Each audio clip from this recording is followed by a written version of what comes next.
Hello everyone, welcome back. I hope you all are doing well.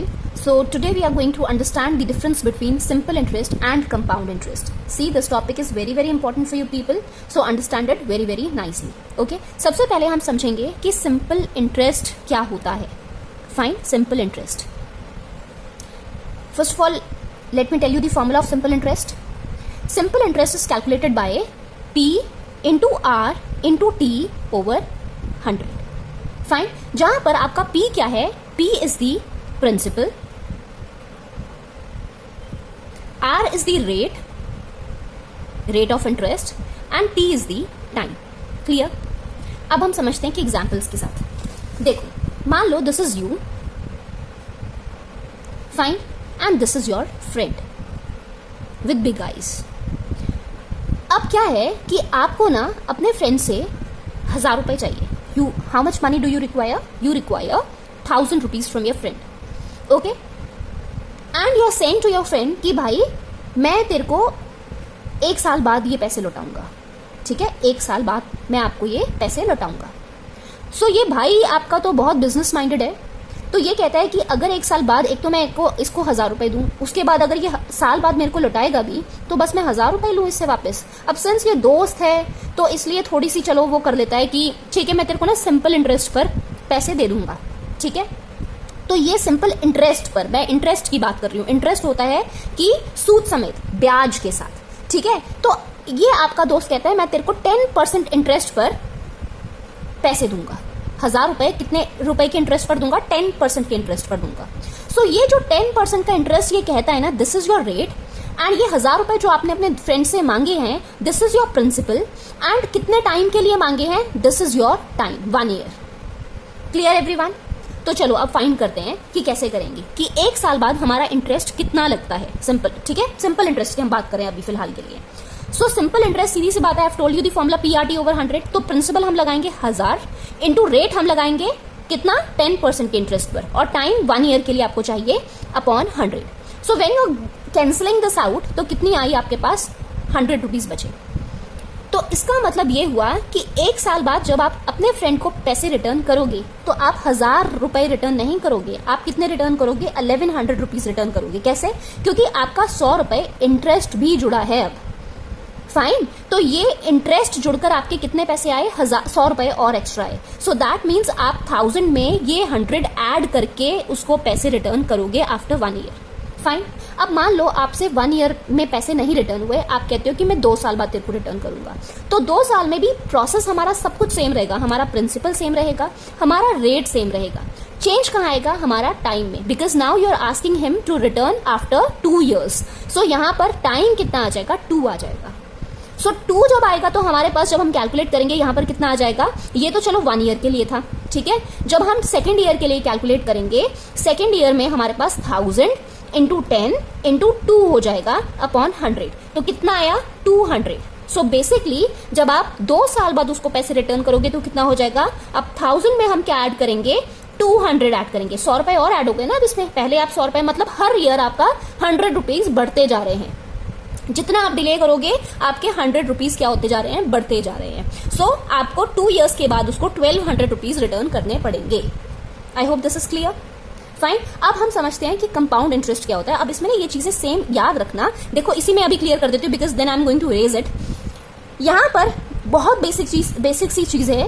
आपको क्या याद रखनी है कि सिंपल इंटरेस्ट में हमारी प्रिंसिपल वैल्यू चेंज नहीं हो रही है. भले हम 1 ईयर का कैलकुलेट करें, भले हम 2 इयर्स का कैलकुलेट करें, भले 3 इयर्स का, भले 10 इयर्स का क्यों ना करें, जितने मर्जी इयर्स का करें, हमारा ये जो प्रिंसिपल वैल्यू है वो हमेशा क्या रहेगी? कांस्टेंट रहेगी, मतलब सेम रहेगी. The principal value is not going to change. 1000 है तो 1000 ही रहेगी, कभी चेंज नहीं होगी सिंपल इंटरेस्ट के केस में. क्लियर? ओके. अब हम समझेंगे कंपाउंड इंटरेस्ट क्या है. अब कंपाउंड इंटरेस्ट क्या? आप ना ये अगेन इट्स यू, आप गए बैंक में. कहाँ गए? बैंक में. So and so HDFC bank, SBI, किसी भी बैंक में. अब आपको यहां से क्या चाहिए? लोन चाहिए. अगेन सेम हम 1000 रुपए का ले लेते हैं. ठीक है? 1000 रुपए आपको चाहिए. पर बैंक तो भाई हमेशा क्या चाहता है? ज्यादा पैसे कमाना चाहता है. तो वो आपको कहता है कि ठीक है मैं दे दूंगा, पर कितने इंटरेस्ट पर? 10% का इंटरेस्ट. हम सेम सारी वैल्यू सेम लेंगे, पर यहां पर बैंक क्या करेगा? आपको कंपाउंड इंटरेस्ट लगा कर दे रहा है. क्या कर रहा है? Compound interest. सिंपल इंटरेस्ट नहीं, कंपाउंड इंटरेस्ट. ठीक है? फाइन। अब पहले हम कैलकुलेट करते हैं फर्स्ट ईयर के लिए। फर्स्ट ईयर के लिए तो हमारा वही सेम रहेगा, हमारा वहां पर कितना आया था, 100 रुपीज आया था, ठीक है, कि 100 रुपए बढ़कर आ रहे हैं। यहाँ पर भी हमारा वही सेम चीज रहेगी, क्योंकि हम 10% के इंटरेस्ट पर किसको फाइंड करें, 10% ऑफ 1000। तो 10% ऑफ 1000 कितना निकल कर आएगा, दैट विल बी 100 ओनली। देख लो यहाँ पर 10/100, 10% है ना, परसेंट, ऑफ का मतलब इनटू 1000। फाइन। तो जब हम कैंसिल आउट करेंगे तो कितना आया यहाँ पर, 100 रुपीज। तो इसका मतलब ये हुआ कि पहले साल के, फर्स्ट ईयर के आपके कितने एक्स्ट्रा पैसे बन रहे हैं, 100 रुपीज बन रहे हैं, ठीक है। सो टोटल अमाउंट, अब बेसिकली जो ये न्यू अमाउंट आएगी हमारे पास, ये कितनी आ जाएगी, हम ये 1000 में, क्योंकि हमारे पास प्रिंसिपल अमाउंट क्या थी 1000 में हम ये 100 ऐड करेंगे तो कितना आया हमारे पास, 1100 आ गया। फाइन। तो आपको एक साल बाद बैंक को कितने वापस देने पड़ेंगे, 1100 रुपए देने पड़ेंगे, ठीक है, इतना इंटरेस्ट देना पड़ेगा। क्लियर। अब सेकेंड ईयर का हम देखते हैं। सेकेंड ईयर में क्या हो जाएगा हमारे पास, सेकेंड ईयर में अब हम इंटरेस्ट किस पर लगाएंगे, अब क्या हम 1000 रुपए पर ही लगाएंगे। अब हमारा ये जो 10% इंटरेस्ट लग रहा है ना, वो हमारा लगेगा 1100 रुपीज पर। अब 1000 रुपीज पर नहीं लगेगा, अब किस पर लगेगा, 1100। वेयर एज सिंपल इंटरेस्ट में क्या हो रहा था, हम हर साल 1000 रुपए पर इंटरेस्ट कैलकुलेट कर रहे थे, राइट। कंपाउंड इंटरेस्ट में हम 1000 पर नहीं कैलकुलेट करेंगे, हम किस पर कैलकुलेट करेंगे, जो हमारी ये न्यू अमाउंट निकल कर आएगी, फाइन, उस पर हम ये इंटरेस्ट जोड़ेंगे। सो ये कितना हो जाएगा, 10/100 इंटू 1100।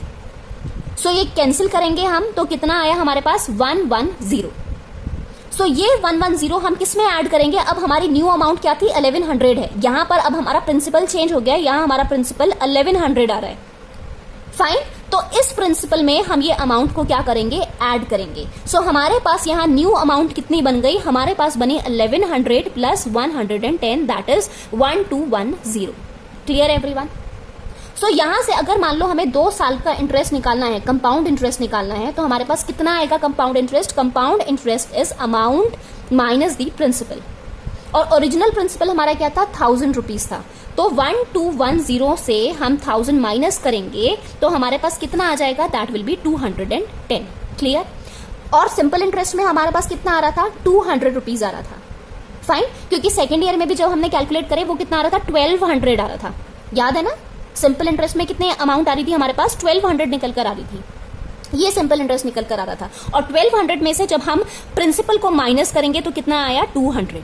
तो 2 साल का जो हमारा सिंपल इंटरेस्ट निकल कर आ रहा था, दैट वाज 200। और यहां पर कंपाउंड इंटरेस्ट में जो हमारा 2 साल का इंटरेस्ट निकल कर आ रहा है वो कितना आ रहा है, 210 रुपीज, 10 रुपए ज्यादा आ रहे हैं। सो अब ये दोनों चीजों से आपको एक चीज समझ आई होगी, दोनों कैलकुलेशंस के थ्रू, कि सिंपल इंटरेस्ट में हमारी प्रिंसिपल अमाउंट कभी चेंज नहीं हुई, हमेशा वो सेम रही है। वेयर एज कंपाउंड इंटरेस्ट में हमारी ये प्रिंसिपल अमाउंट बार बार क्या हो रही है, चेंज हो रही है। मतलब जब हमने 10% का इंटरेस्ट निकाला 1000 पर तो हमारा कितना आया, 100, और न्यू अमाउंट निकल कर आई 1100। अब हमारी नई प्रिंसिपल वैल्यू 1100 बन गई। जब सेकेंड ईयर के लिए हमने कैलकुलेट किया तो हमारी नई प्रिंसिपल वैल्यू कितनी बन गई, 1210 बन गई। क्लियर। तो यहां पर हमारी प्रिंसिपल वैल्यू बार बार क्या हो रही है, चेंज हो रही है। सिंपल इंटरेस्ट में ऐसा नहीं होता। I hope it is very very clear to you people now कि क्या डिफरेंस है। अब हम इसी को सॉल्व करेंगे with the help of the formula, ठीक है। अब फॉर्मूला देखो, कंपाउंड इंटरेस्ट का बेसिकली फॉर्मूला होता है amount is equal to P 1 plus R/100 to the power n, fine. और कंपाउंड इंटरेस्ट होता है, this is amount, compound interest होता है अमाउंट माइनस प्रिंसिपल। तो इसलिए हमें ये पहले अमाउंट की वैल्यू निकालनी पड़ेगी और उस जो भी वैल्यू हमारी निकल कर आएगी अमाउंट की, उसमें से हम प्रिंसिपल को माइनस करेंगे। तो again we are taking the same values. प्री हमारे पास कितना था, 1000 था, 1 प्लस रेट कितना था, 10% के इंटरेस्ट पर निकाल रहे थे, upon 100 to the power n कितने साल के लिए निकाल रहे हैं, अब हम 2 साल के लिए, फाइन। सो कंपाउंड, पहले ये निकालो, 1000, 0 से 0 cancel, 10 into 1 is how much, 10, 10 plus 1 is how much, 11, 11 upon 10 into 11 upon 10। कैसे लिख दिया मैंने 2 बार, क्योंकि पावर क्या है, 2 है। अगर 2 की पावर 2 होता तो इसको कैसे लिखते हैं, 2 into 2 लिखते हैं ना, सेम। तो यहां पर 11 upon 10 into 11 upon 10 कैसे कर दिया, बिकॉज पावर कितनी है, 2, तो इसलिए हमने 2 बार इसको मल्टीप्लाई कर दिया। क्लियर। अब ये 2 zeros हैं, 2 0 कैंसिल कर दो, 11 into 11 is how much, 121। So 1 to 1 और एक ये सिंगल 0 भी आ रहा है, 1 to 1 into 10 कितना हो जाएगा, 1210। So this is your amount, fine. और कंपाउंड इंटरेस्ट क्या निकल कर आएगा, compound interest is amount minus principal, 1210 minus 1000। कितना आया 210, यही निकल कर आ रहा था हमारे पास, right? So this is the calculation using the formula. I hope this is clear now.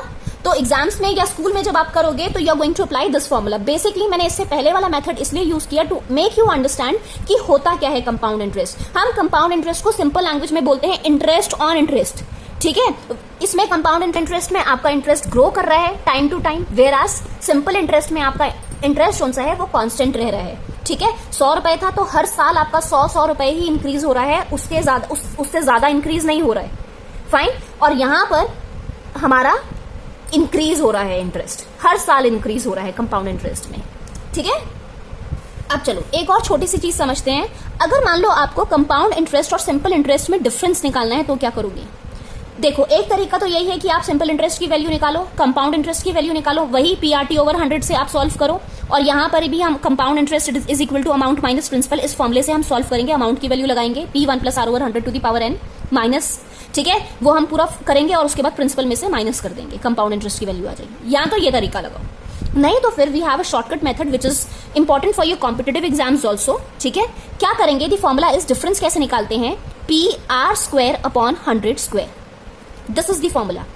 अब सेम वैल्यूज हम लेते हैं और देखते हैं कि कितना आता है. अब आपको पहले वाला याद है ना, अभी जो हमने एग्जांपल सॉल्व करे, हमारा कंपाउंड इंटरेस्ट निकल कर आ रहा था 210 और हमारा सिंपल इंटरेस्ट निकल कर आ रहा था 200, फाइन. तो डिफरेंस इसका कितना आ गया, 10 रुपीज का डिफरेंस आ रहा है, ओके? अब यही चीज हम कैलकुलेट करते हैं इन अ शॉर्टकट वे. P की वैल्यू कितनी थी, 1000. रेट कितना है, 10% का इंटरेस्ट है, 10 इंटू 10, 100² तो 100 इंटू 100. कर दो कैंसिल, 0 से 0 कैंसिल, 0 से 0 cancel, this 0 cancel and cancel this. कितना बचा, सिर्फ 10 बचा ना. तो आंसर हमारा कितना है, 10 है. शॉर्टकट. सो जब हमें डिफरेंस फाइंड करने के लिए कहा जाए कि find out the difference between the compound interest and simple interest, अगर तो 5 मार्क्स में आ जाए क्वेश्चन कि सॉल्व करो भाई कंपाउंड इंटरेस्ट और सिंपल इंटरेस्ट, फिर तो आपको ये मेथड अप्लाई करना पड़ेगा, आपको पूरे फॉर्मुलेज लगाने पड़ेंगे और आपको शो करना पड़ेगा, ठीक है? पर अगर आपका MCQs टाइप में आ जाए कि डिफरेंस फाइंड करो, तो फिर आप डायरेक्टली ये फॉर्मुला लगाकर you can find out the value, okay? So I hope this is clear. So this was all in the introduction video. I hope I've made you clear each and everything. If you have any kind of doubt, you can ask me in the comment section. Those who haven't liked, shared or subscribed the channel, please do like, share and subscribe. Meet you in the next video. Till then, take care and bye bye.